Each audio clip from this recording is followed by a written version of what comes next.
the uninvited guests.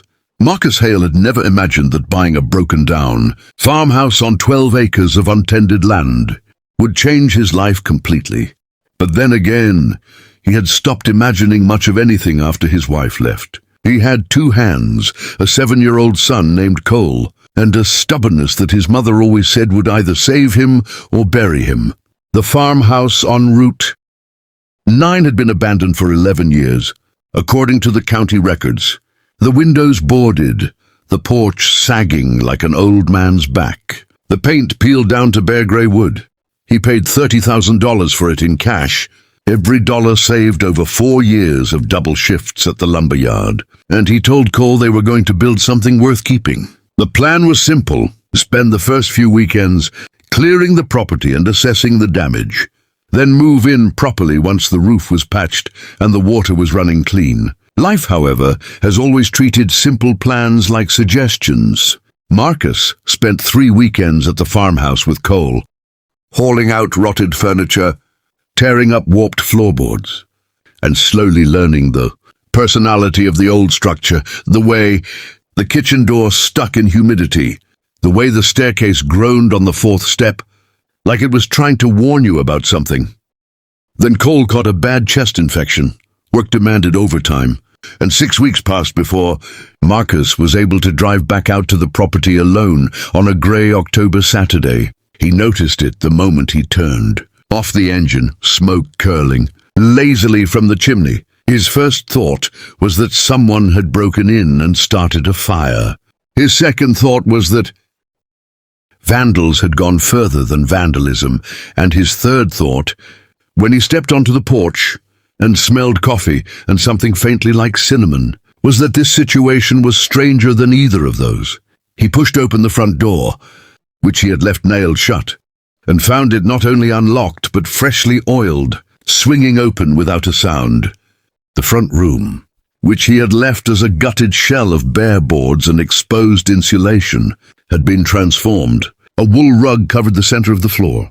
2 mismatched armchairs sat near the fireplace, where a modest fire was burning.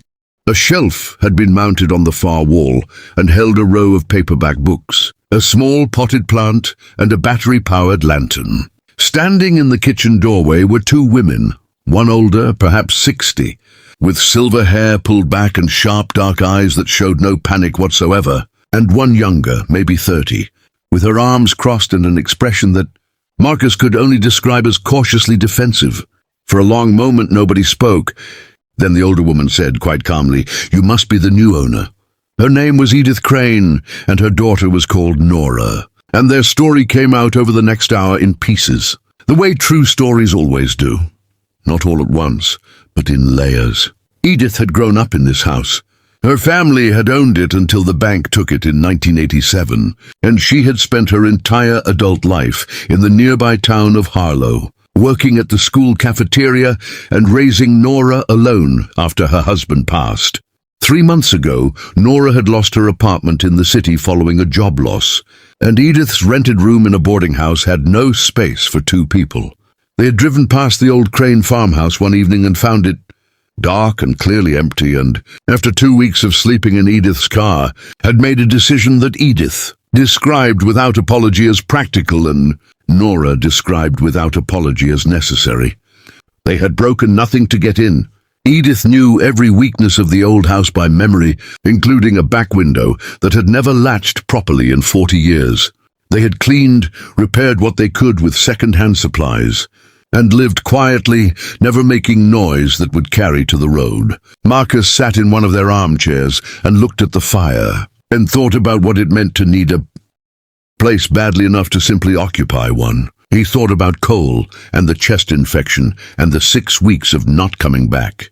He looked at the plant on the shelf, and the oiled hinges on the door and the rug that made the room feel like something other than a ruin. He told them they could stay through the winter on one condition: they helped him with the renovation. Edith said she had rebuilt half this house once before. Nora said she could learn. By spring, the farmhouse had a sound roof, working plumbing, and 3 people who had each needed rescue from something, even if none of them had expected rescue to look quite like the others. If you enjoyed this story, please like, share, and subscribe to Impressive Tales for more stories like this one.